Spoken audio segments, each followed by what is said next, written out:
Well, I think last week was as clean a game as we've played, I think, as a team. And that was, something that had to be done. I just mean that offensively, defensively, special teams, penalties-wise, just really, really clean. We knew defensively we had to be, sound, disciplined and aggressive, and we were. Offensively, we knew we had to, be very efficient in what we were doing. It was going to be a battle of the, time of possession that obviously Navy leads the league in, and so you got to be real efficient in when you have the ball and taking every opportunity that you get, and to come out of the game to say, hey, you were very efficient in what you did, you were very disciplined in what you did defensively, obviously gave us the opportunity to play the way we did. The whole key for the week was about finish. And some people will be like, finish? Well, what do you mean? I mean, you had to stop the option. No, finish. Whether it was defensively, you had to finish every play. Last year, way too many guys in the ground. Guys, in there on the quarterback when the ball's being pitched outside, just the ability defensively to finish to the ball. Every single guy on their feet, running inside out the football. You're not going to be perfect when you're playing the option. There's going to be a pitch out there. There's going to be a guy on a pitch guy, and you got to have some people running inside out, and you got to have some help all over the place. So the ability for us to really finish defensively was huge. And then offensively, we knew finish was going to be key, the ability to finish in the red zone. We could not settle for field goals. In a game when you're playing Navy, they're as efficient as any team in the country, and especially in the red zone. They score touchdowns. And so offensively, our whole mindset was, hey, how do we finish? The last SMU week, we didn't finish very well in the red zone. We were going to be aggressive again. I know you would have probably asked me about it a few times, but if we had those opportunities in the red zone again, we were going to go for them. We weren't going to settle for field goals, because I think when you're playing a team, especially like Navy, that you really can't settle for field goals. And obviously the way things turned out and the way we played, 5 touchdowns in the first 5 drives, obviously it was really efficient in what we're doing, and the ability to finish was unbelievable. But now we got to move on. I think sometimes the toughest thing is not just the Navy week, but it's the week after Navy. And I don't just mean defensively. Obviously, defensively, you're completely different. You had to kind of switch modes in a lot of things that you're doing. And now to get yourself back into the mode of playing a spread offense, playing speed and athletes all over the place is just, different. But it's also different for the offense. Last week was unique in the sense that they, completely got out of their routine. We didn't go against offense and defense one time all week. It's totally separate. You're against scout team all week, so even offensively, it's tough to maybe be as efficient, as sharp as you are, because you don't really even play with the speed of the game because you're going against scout team all week. And now we jump back into South Florida week, where we're trying to get back into our routine of how we practice on a Tuesday of going offense versus defense, inside drill, 7-on-7s and things like that. So it's still a little bit of a change in the ability for us to be able to bounce back and know. This is a new week, and you got to get back into the routines, the way we do things for Tuesday, Wednesday, Thursday, and Friday. Obviously, you wanted to be aggressive at the point of attack, but your defensive line made half of the stops. Can you tell me about their performance? Well, I had to said last year, the inside guys last year, even in the game where it was as bad as it was, they played well. They did a good job. I mean, they did their job. If you could find any bit of positives from the year before's game, this year was even different. The ability for Cortez to make 10 tackles or whatever it is that he had, just the ability to be aggressive inside. I don't know that they always can account for that. Those guys are supposed to be sealed off. They're going to option. They're going to run away from them. But when you have the ability for those guys to do what it is they did, to make the tackles that they did, I think really puts a burden on those guys. Everybody knows the ball's going to be on the edge. You're going to run the triple. It's going to be dished out. But to even see the defensive ends, the discipline that they had to make some of the tackles that they made, you could look back at the stats last year, and I know last year doesn't matter, but I'm not sure that there were too many tackles by any defensive lineman. So I think that when you play one of those, even though you just got to be disciplined and do what you do up front with those guys, the ability for those guys to make the plays that they did, I think really changes the game big time. Who gets credit for the idea of playing 4-4? Do you give that to Marcus, or was that you? No, I don't do a whole lot. I didn't do a whole lot. We obviously we spent a lot of time, in the off season and just trying to say, hey, how do we play much more efficiently. I've played them 3 times, 4 times now. Never once have we played that efficient. And I don't mean there's anything perfect. I just mean that I think the ability for those guys to figure out a way to simplify it defensively, because you're going to play them within a week. And I just think from what I'd done in the past and what we did this year, the simplicity allowed those guys to play a lot more aggressive and a lot faster. And, it still comes down to execution. Everything on paper looks good. I promise you last year's idea and scheme and what we had on paper looked really good. Here's how you stop every single thing. But, they've got an answer for everything. And I think to get off on the right foot to start with, I think is a completely different ballgame. Now you're playing from ahead as opposed to guessing so much. And, so I think that the whole group in general spent a lot of time in the offseason. There was a challenge that, that I had given them, and so there's a lot of people I'm sure they would give some credit to and pick the brains of, but to come up with the way they did things and then to execute it is, that's on them. They did an unbelievable job.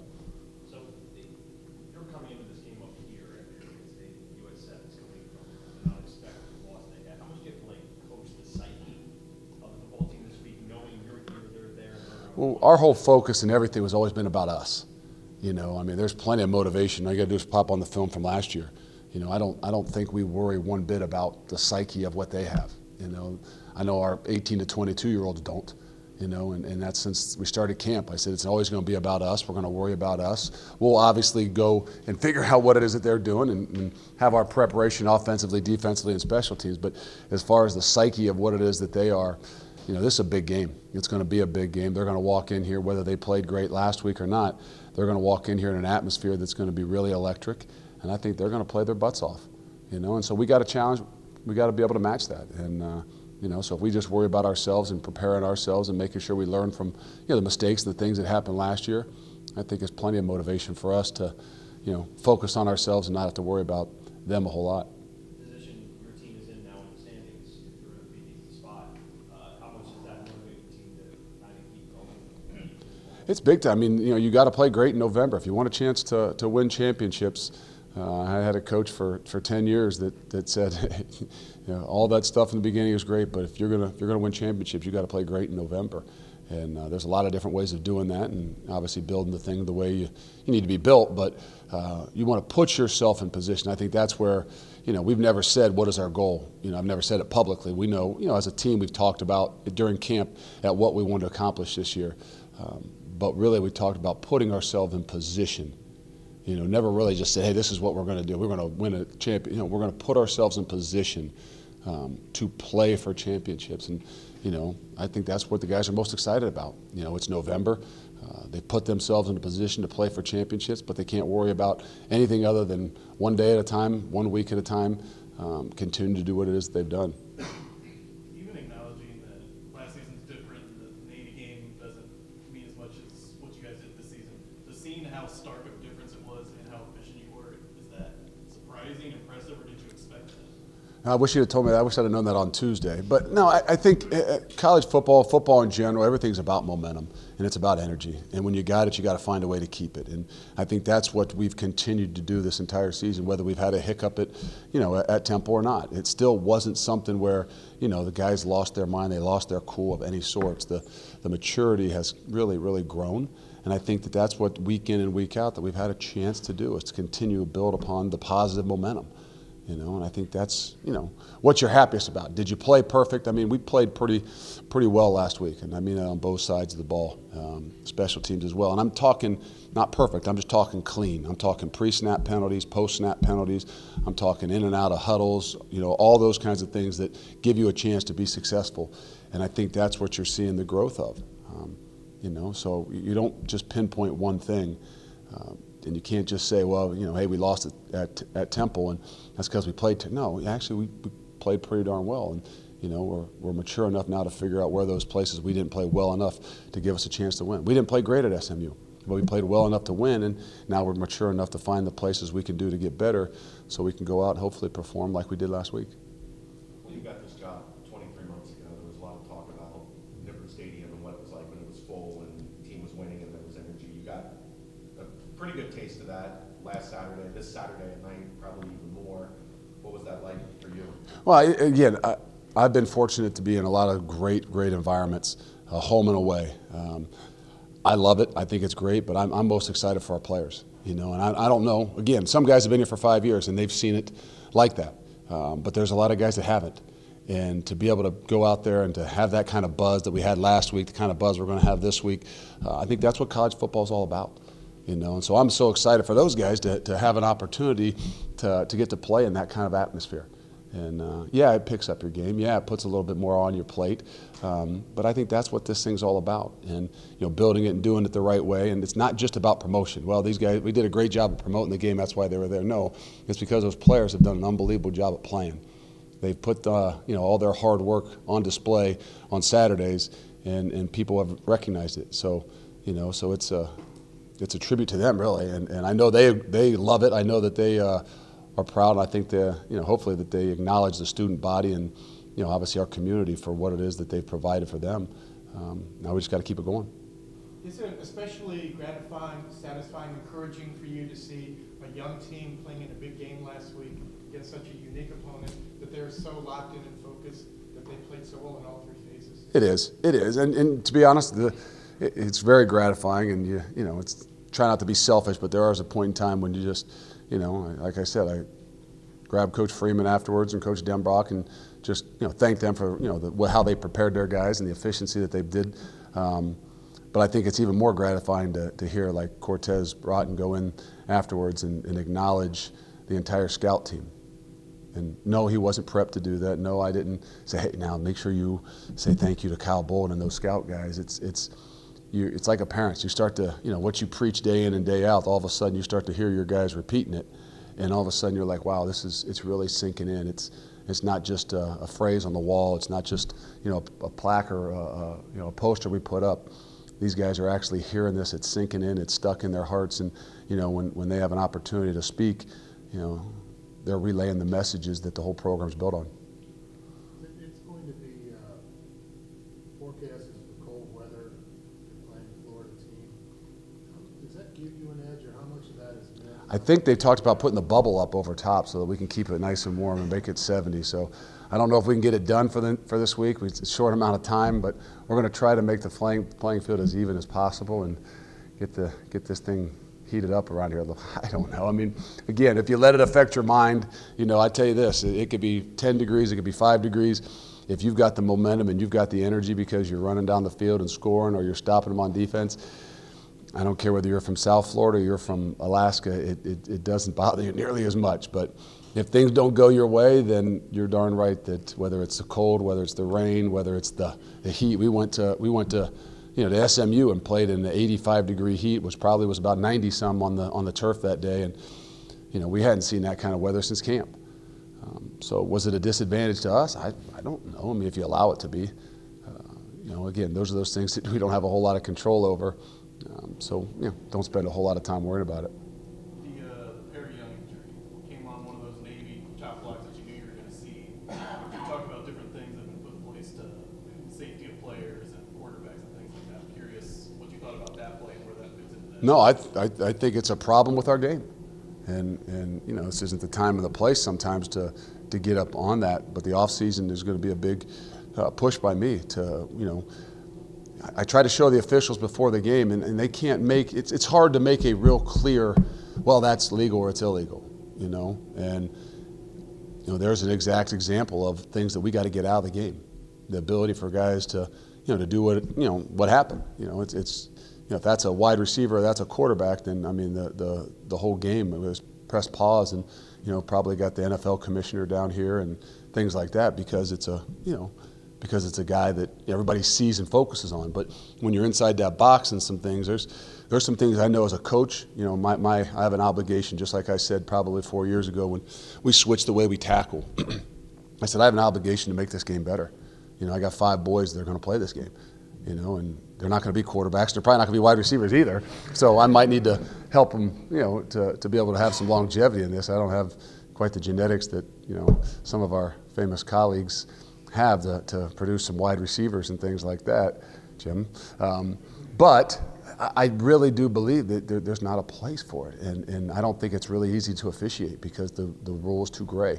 And I don't like it. I don't think it's right.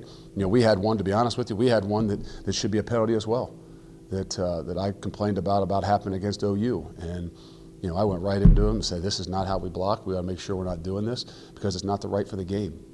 So whether it's illegal or it's legal, you know, there's a lot of discrepancy. It's wrong. And I think that we got to do a better job as coaches in football in general at making sure that, hey, we're going to make this game better. We're going to make it better for everybody. There's video out of what happened to Perry and what happened last week to Ed Oliver. Do you think that maybe gives some? Yeah, I hope it does. I just, you know, and it's not. I don't want to say we're going to make it a disadvantage to guys that run the option. No, I want to make this a great game, and I think that each and every year we're going to find ways to make the game better. And you know, they've tried, and sometimes you think you make it better, and really you just make it more difficult for even the officials to officiate because they can't call it. You know, it's obviously a lot easier to see a targeting because it's a focal point. You know, it's a lot easier to see a hit on a quarterback because it's the focal point. It's not as easy to see a hit on a linebacker inside or on a defensive lineman like Ed Oliver, but nonetheless, they all are things we don't need in the game. And, you know, when the time is right, we need to do a lot better job at making sure that, you know, we're giving the officials the opportunity, and then we're teaching and coaching it the right way, too, to make this game right. Do you have any updates on how his surgery went?